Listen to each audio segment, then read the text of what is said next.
Hello and welcome to Small Game Adventures. I am Mootle and this is episode 3 of our Warden walkthrough, depths 11 to 15, so we're on the cave depths. We've just beaten Tengu at the end of last episode, so we're going to find our shop straight away once we come up here, and we're going to start selling a whole bunch of items. And now if you remember the end of last episode, we came into a bit of inventory problems, we had too much stuff. So there's a bunch of stuff we've dropped on depth 9, so we're going to jump up and down between 9 and 11. Just picking up our stuff and selling it at the shop and etc. Don't want to leave those upgrade scrolls and armor behind. No point in doing that. Now we're going to use Lloyd's Beacon to make this process a little bit faster. Obviously I just tried to use Lloyd's Beacon on a boss depth, which you can't do. So I have to go back up to depth 11 to use that. Now notice I've put on a different scale mail. Now that the previous one I was wearing had no upgrades, so it wasn't very useful, and we'd used a scroll of remove curse previously, if you remember that. So we know that the scale mail that we've got on now isn't cursed. So we can, when we put it on, we say, look, if it doesn't have any upgrades, then it's the same as we were wearing before. If it does, then cool, we're ahead a little bit. So no problems with doing that. That's always something you can do. If you know that the item is not cursed, then you may as well put it on if there's no disadvantage in doing that. So the first enemy that we're going to come across on the cave depths is the vampiric bat. Now vampiric bats, they're not too bad. They've got 30 HP, so they're pretty weak. And they do between 6 and 12 attack damage. The vampiric bat's special thing is that it will heal itself for the amount of damage it does to you. So if it does 4 attack damage, sorry, I can't do 4. If it does 6 attack damage, then it will heal itself for 6 health. So as long as your attack damage outdoes its, then you should be fine. If it doesn't, then you're going to have a really long and painful battle. We found a Well of Transmutation here, so we're going to throw a Scroll of Enchantment into that. Scroll of Enchantment will always turn into a Scroll of Upgrade, and same vice versa. Upgrade will always turn into an enchantment. Just helpful trivia. Next thing coming up is the Null Brute. Now the Null Brutes can be really nasty, and we're going to see that in a second here. They have 40 HP, and when they're enraged like this, watch my health, bam. Half health just from one hit, and that's with my bark skin buff on. So that the Null Brutes, they normally have between 8 and 18 attack damage, but when their health drops below a quarter, then they become enraged, and that enraged basically means that they do between 10 and 40 attack damage, which makes them, I think, the 3rd hardest hitting enemy in the entire game when they're enraged. So we want to avoid doing that. So even with our tanky Warden, bark skin buff on, that still did half of our health in damage. Now when we're trying to fight the Null Brutes, the best thing to do is kite them through doors when they're enraged. So trying to fight them in a doorway and then walk back through it to hit them when they're enraged, so we get 100% accuracy, we make sure that we kill them. You only need to do 10 damage with an attack. If your weapon doesn't do 10 damage, then you really need to watch out for those guys, because taking hits from them can kill you really fast. So yeah, just keep that in mind when you're fighting them. It's really nasty. Back to that Well of Transmutation. The same thing will actually happen with a Potion of Strength. So if you chuck a Potion of Strength into a Well of Transmutation, you will always get a Potion of Might, and same vice versa. You chuck a Potion of Might and you'll get a Potion of Strength. I personally don't like the Potion of Might. I prefer to have the Strength. But if you're trying to, say, identify the potions, or you've already got the strength that you need and you want a little bit more health, the Potion of Might will give you, I think, 5 extra HP, which can be very helpful, especially when you're using a Huntress class, which starts with a little bit less HP. So that will always change. It's the only way of getting the Potion of Might, short of cooking it up yourself, is to chuck a Strength Potion into a Transmutation. Well, any other scroll or potion will just turn into just a random scroll or potion that aren't those. So you can't chuck a normal scroll in and get an upgrade scroll out. It doesn't quite work like that. But I tend to try and save those Wells of Transmutation either for a ring, if I am really desperate for a evasion ring or something, or for a the upgrade scrolls. So this is the 3rd enemy, the cave spider. Now cave spiders have 50 HP, they have between 12 and 16 attack, and they can't be rooted.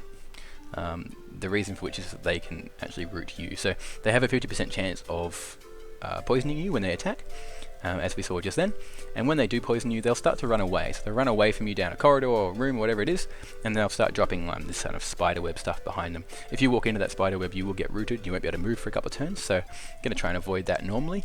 So the best way to really fight the cave spiders is to kind of attack them until they hit you and start running away, and then just leave them. Just keep on going about the depth, keep doing your thing, and eventually you'll find them again and kill them. But trying to chase them down can just be a really laborious process. Notice I'm taking out all these grass, picking up all the seeds, utility items, the seeds, I love them. Love them to death. You can never have too many seeds. And I found a piranha room here. Now, this is going to be a lesson in 101 how to not not play. So I'm trying to use telekinesis wand to pick up this upgrade scroll, but it's not working. It's a little bit too far away, and there's a door in the way. So I'm just going to kill them. But I'm using a +3 boomerang, and at this depth, +3 boomerang is not cutting it, unfortunately. So I decided to I've got this sped up to about, I think, 6 times speed. So you can imagine how long it actually took in real life. But I was clearly bored. The reason I'm doing this is I want the invisibility potion. So every depth that has a piranha room on it will also have an invisibility potion that will allow you to just walk straight past them all and pick up the item. If it's a scroll in the piranha room or a potion, it's probably always an upgrade scroll or enchantment scroll or a strength potion. Other items are unknown. But yeah, so I didn't want to waste my invisibility potion. We're getting a little bit further on in the game, and we want to save those things. So things like scrolls of magic mapping, our invisibility potions, and mind vision potions are things we want to start saving up for the demon levels. The demon levels are really nearly nasty. You have 2 main options. It's either to fight everything or just run the hell away. So we're going to try and fight stuff, but we need some utility items when we're doing that. Notice I just stepped on a trap of summoning, or challenge, trap of challenge, which calls everything in the depth to me. So when you step on one of those, you, again, bit of crisis management. If you don't know what's in your inventory, then open it up and have a look. I do. I've been looking at it quite a bit lately. Crisis, open up. We're going to use Lloyd's Beacon and travel back to the water, which is nice. Wait on there, and we're set. Again, always use Lloyd's Beacon and water next to the shop if you can, if you're not using it for tricks. So again, with the trap of challenge, if you step on one of those, try and find either an empty room or a corridor, or for me, I just found the grass. I was pretty confident with our armor and attack damage, so I just found that grass for that bark skin buff. But all the enemies in the entire depth will start running towards where that trap was when you stepped on it. So you can escape if you just walk through a couple of doors. You might run into one accidentally, but the enemies won't actually follow you. But if you stick in the general vicinity, they will all come for you, so you need to watch out for that. But again, we're looking pretty good at the moment. We still got this shocking sword, which is great. We've got this warhammer, which we're going to start upgrading and using, because that's going to give us more bang for our buck as far as upgrade scrolls go. But the shocking longsword at the moment is still better than the warhammer, just because of the shocking enchantment on it. It can, just does a bit of extra damage to enemies behind the enemy that you're attacking, or something like a wraith. If you attack a wraith through a door, like we did, I think previously on depths maybe 11 or 12, it will actually kill the wraith behind it, which is always nice. Notice on depth 13 we can actually come across these null shamans. Similarly, the vampiric bat can spawn on depth 8 and 9, and on depth 14 you can actually have the fireball will spawn, which is actually from the dwarven depth, so the next level set. But that can spawn on depth 14, so watch out for those. They do a little bit of damage. They might set you on fire. I don't think we come across any here, but it's always something to keep in mind. We're doing pretty well here. Not too many problems at the moment. The cave depths, really, they're very similar to the prison levels. Not much different. I'm using this this plant patch here to hide from enemies. You can do that. Leaving the grass to like one piece of grass, they can actually be really helpful, especially with the assassin, and really good synergy with the assassin with the wand of regrowth, which you wouldn't really think. But if you have one, oh, here we go, shocking both of them, cool. If the assassin has a wand of regrowth, you can chuck that down. If you start running around that in circles, as long as the enemy loses sight of you every time you make a step, you'll actually get your assassination hit off and your 100% accuracy every single attack, which is really, really cool. And it's something that you can use for bosses. So the DM300 at the end of this depth set, whilst it doesn't, whilst chucking a wand of regrowth on it, it's not going to do too much. You might be able to use it for a bit of an assassin run around, which is always a bit fun.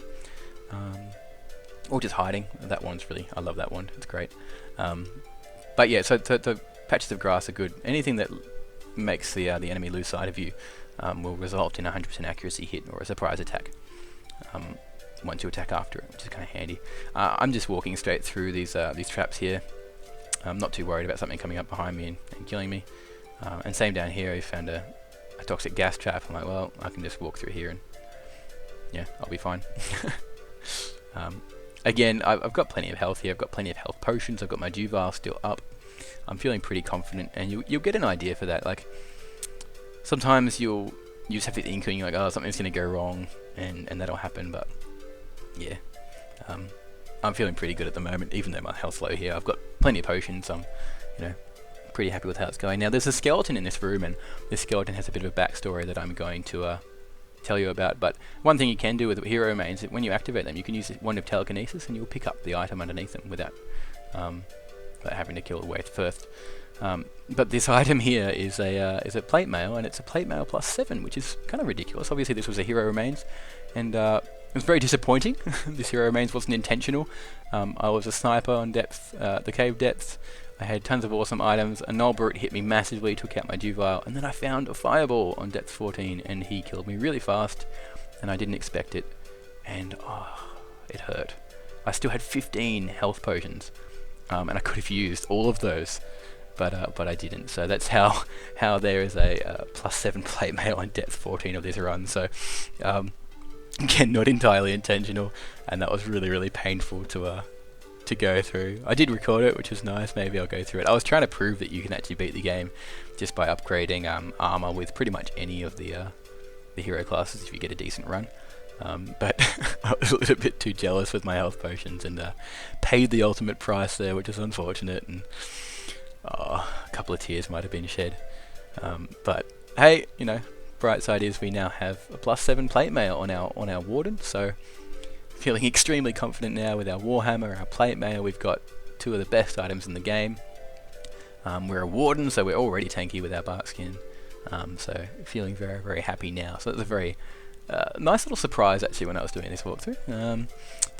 Didn't expect that. I'd completely forgotten that I'd previously died. That was literally the death directly before. Anyway, I digress. This is the NPC, the blacksmith on the cave depths. Now his mission that he normally gives you is to go and mine for gold, or he'll give you a pickaxe either way, and he'll either get you to try and kill a vampiric bat with a pickaxe, or he'll get you to go mine a bunch of gold. Either way, once you've done it, you come back and he'll offer to reforge, or kind of reforge some stuff, some equipment for you. So it has to be two either weapons or armors of the same type. So 2 plate mails, 2 warhammers, whatever it is. They both have to be upgraded and identified. And if they are, he'll take the highest upgraded item and add 1 to that level.